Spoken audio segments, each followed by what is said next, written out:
Teman-teman mungkin ada yang baru lulus sekolah, ada yang mungkin baru lulus kuliah, ada yang baru bekerja, atau baru bangun bisnis. Tapi kenapa pengeluaranmu itu selalu lebih besar dari pendapatanmu?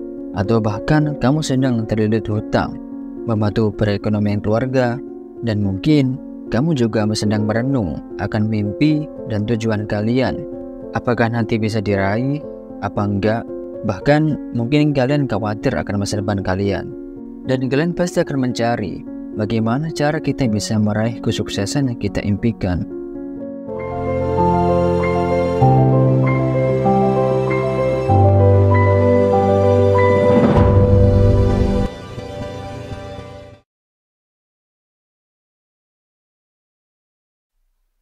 Kali ini kita akan coba membongkar rahasia orang sukses, bagaimana mereka mengembangkan kekayaan mereka. Jadi harapannya di akhir video ini kita akan memiliki pengetahuan untuk mencapai kekayaan yang tak terbayangkan sebelumnya. Yang pertama, kita perlu memperbaiki pemahaman kita tentang uang. Terkadang pandangan kita dipengaruhi oleh latar belakang kita sendiri.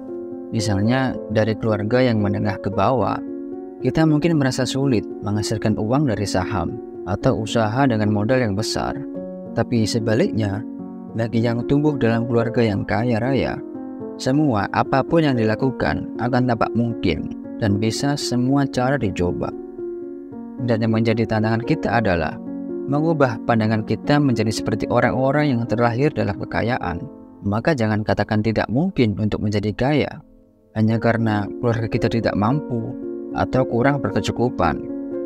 Ada data menunjukkan bahwa 68% orang dengan kekayaan di atas 30 juta dolar mengembangkan kekayaan mereka sendiri. Warren Buffett, Jeff Bezos, atau Elon Musk, semuanya menjadi kaya raya melalui usaha mereka sendiri. Dan yang menjadi perbedaan utama adalah pandangan mereka. Kita sering berpikir bahwa uang hanya bisa diperoleh dengan bekerja dan mendapatkan gaji. Tapi itu salah. Sekarang mari kita bahas standar perhitungan gaji ya. Misalkan di kantor, gaji karyawan dihitung berdasarkan waktu. Mungkin mulai dari 35.000 hingga 50.000 per jam. Dan rata-rata jam kerja per minggu sekitar 30 hingga 40 jam. Hitungan sederhananya seperti 35.000 dikali 40 dan dikali 4, maka hasilnya 5.600.000 per bulan. Dan tidak menutup kemungkinan pasti ada yang di bawah itu. Itu langkah awal untuk memahami cara melihat uang dan mengembangkan kekayaan. Nah, dengan gaji yang segitu, maka karyawan biasa butuh sekitar 20 tahunan lebih untuk mengumpulkan uang miliaran. Itu pun jika gaji tidak dipakai apa-apa. Tapi jelas itu tidak mungkin, karena semua orang pasti butuh makan, dan untuk mencukupi kebutuhan mereka, dan bahkan keinginan mereka. Namun, menaikkan gaji bukan sebuah solusi, karena akan merugikan keuangan perusahaan dan menimbulkan protes dari kompetitor. Seperti yang terjadi di dunia sepak bola dengan klub yang memberikan gaji fantastis. Namun perlu diingat, perhitungan tentang gaji itu bukan hanya tentang seberapa keras kamu bekerja, tapi seberapa bernilai kamu di mata perusahaan atau bosmu. Misalnya seorang tukang sapu.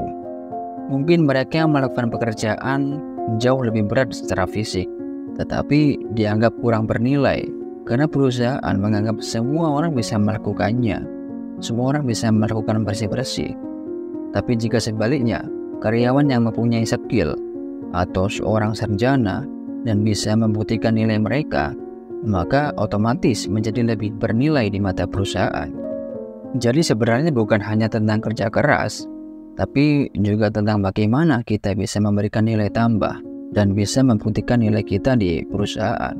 Maka otomatis kamu bisa mendapatkan gaji yang lebih tinggi. Jadi, kamu harus bisa meningkatkan nilai dirimu di mata perusahaan dan bosmu. Orang-orang seperti Elon Musk dan Jeff Bezos menjadi kaya raya karena mereka menciptakan solusi dari masalah yang bernilai miliaran, bahkan triliunan. Jadi, kunci kekayaan itu bukan terletak pada gaji, tetapi dari kita bisa menemukan masalah dan mencari solusinya. Maka penting untuk menemukan solusi dari masalah-masalah yang bernilai besar, karena itulah yang membuat mereka jadi triliuner. Jadi saya tekankan jangan hanya mengandalkan gaji kalian, tapi fokuslah untuk mencari masalah dan menciptakan solusi. Dan pastikan solusi yang kamu temukan dapat bermanfaat bagi masyarakat luas. Contoh seperti bisnis UMKM, bisnis digital, dan selain itu pertimbangkan apakah pendapatanmu tergantung pada seberapa lama kamu bekerja. Saya kasih contoh misalnya, trainer atau pelatih di gym. Dia hanya mendapatkan uang saat melatih para member-membernya. Dan bisa juga sebenarnya dia sambil bikin konten yang kreatif dan menghasilkan yang passive income.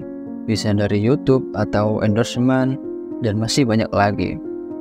Tapi ingat, menjadi pebisnis itu bukan hanya soal bekerja keras, tetapi juga cerdas dalam menciptakan suatu sistem atau peluang penghasilan yang dapat bekerja untukmu. Uang bukan hanya tentang kemewahan atau kehidupan semata. Yang terpenting dari memiliki uang yang banyak adalah memiliki kebebasan waktu dan kebahagiaan bagi dirimu sendiri dan orang-orang di sekitarmu, terutama keluarga.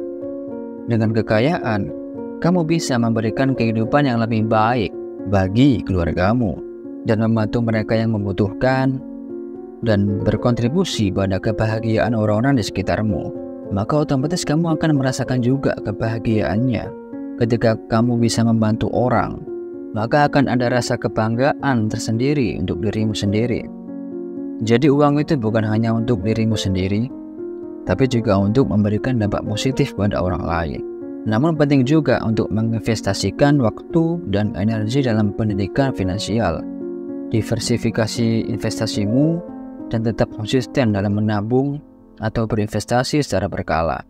Dan selalu pertimbangkan risiko dan jangan mudah tergiur dengan peluang cepat kaya. Oke, cukup sekian pembahasan kita kali ini. Semoga ini bermanfaat untuk kita semuanya. Dan jika kalian punya request pembahasan, silakan komen di kolom komentar. Dan jangan lupa like, komen, dan subscribe. Terima kasih.